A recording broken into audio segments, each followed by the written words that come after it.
2 ماه بعد شهر مرزی ماوت در عملیات نصر 4 آزاد شد.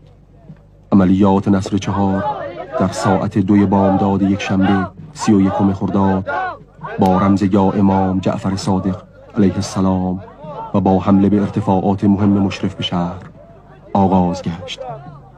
رزمندگان اسلام در مرحله اول عملیات در روز شهادت امام جعفر صادق علیه السلام در قله های 2 قلو، یال میراوه، قشن و جاجیله 1 و 2 مستقر شدند و در مرحله بعد شهر ماوت را محاصره و تسخیر کردند.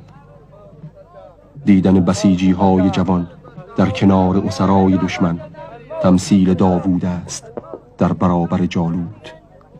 داوود جوان است و جز فلاخنی در دست ندارد و آنچه او را بر جالوت کار کشته پیروز می سازد ایمان است.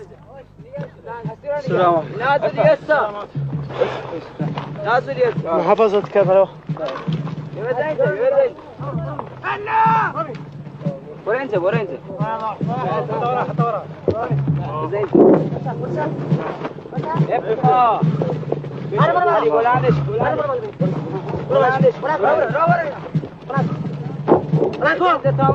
استخاره میکنه. حسنا باشه زنده باشه سلام. ولا كمان انا بيانا بلاش تو بریم. چی میگه برادر؟ صدام جواد، صدام ترس، صدام كلب من كلب.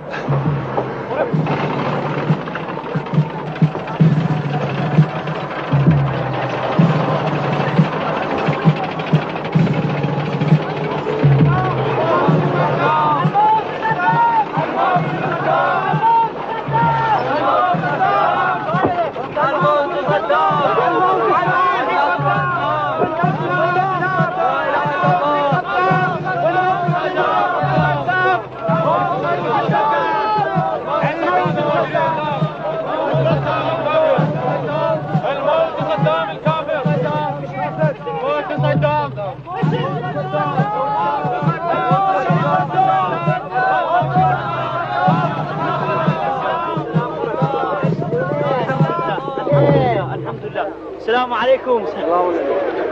يعيش خمینی. از کجا میای اخوی؟ حال شما از خط میام. حال شما چیکار میکنین تو خط شما؟ ما تمگا سیاری وسیلاچه آبرسانی یا غذا و وسیلاچه مهمات اینا برن. چیکار؟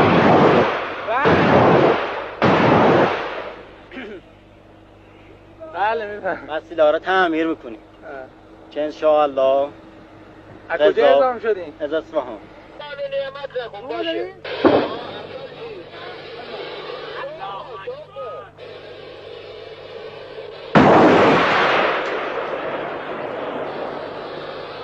بزن دیگه. بزن.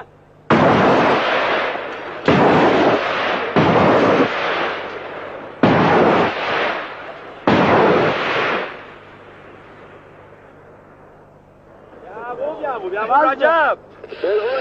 یعقوب جان پست کردم واسه. علاتش واسه داده بودم که.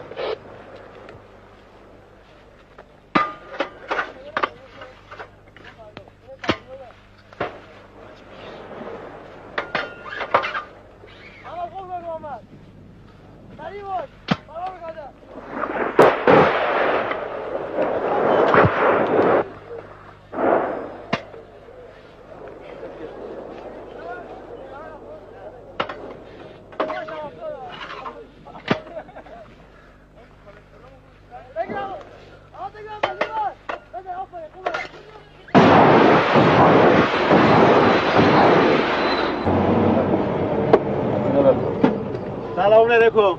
تا شهر چقدر راست؟ جان تا شهر بیا با هم بریم باجی خوب. پشتر ما بی. درست سوارشو بده. نوکرتم فقط فیلم رو بندن نوکرتم. خوارتم بس. آقا بریم با جیپه بریم. صبر کنم.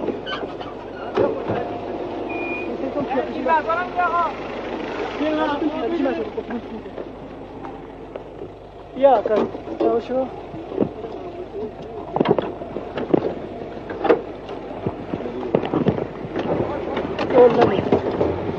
گوشن شلیک نکن. شلیک نکن.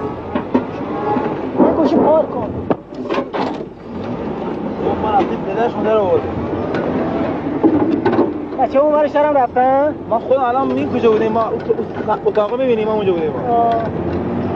الان شهر کامل دست بچه هاست دیگه. کامل دست بعد چطوره؟ تلفات به چه صورته؟ اصلا لشکر المعده دیشب عملیات کرده، یه شهید داده 10 تا زخمی. یه خنبال زمانی فقط. خیلی الحمدلله وضع خوب الحمدلله. اصلا رویه ندارن. الان ما اونجا بودیم داشت شلیک می‌کردن به عراقی‌ها. یه ایفا اومد، ایفا بچه‌ها بار پیش دادن، من خودم رفتم ایفا آوردم عقب. الان ایفا اونجاست. خیلی اصلا داغون شدن از همه لحاظ. نیرو، ماماد، همه چیشون.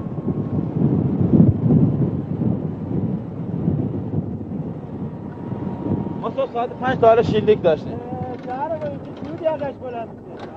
اصلا داغون شده شهر. دیروز هم تو شهر بودیم خودمون. ما دیروز تو شهر بودیم. چه ساعتی شهر سقوط کرد؟ دیروز سقوط نکرد، ولی دیشب سقوط کرد. دیروز تو محاصره کامل بود. الان دیگه کامل دست بچه‌ها. الان دیگه کامل دست بچه‌ها. اینجا لشکر سالاره هست، اینجا لشکر المهدی. یکی مواظب باشین اینجا، یکی مواظب باشین.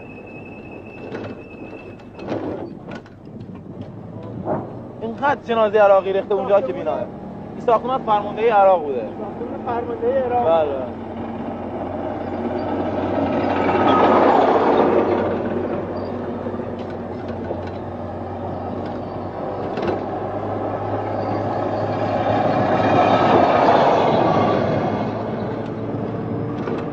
خیلی رویشون ضعیفه، ضعیف. شهر ماعود در عمق 35 کیلومتری خاک عراق و در فاصله 75 کیلومتری شهر بانه واقع است.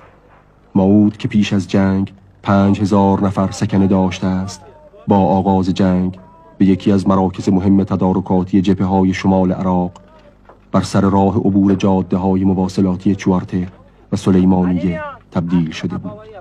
صادقیه نام جدیدی است که رزمندگان اسلام برای این شهر انتخاب کردند. ادامه دفاع مقدس ما این چنین ایجاب می کند که ما متجاوز را در آن سوی مرزها و در درون خاک خیش سرکوب کنیم، اگرچه هنوز مناطقی از کشورمان نیز در اشغال آنهاست. شاید این مفاهیم بلند را نتوان در زبان رسمی سیاست بیان کرد، اما فطرت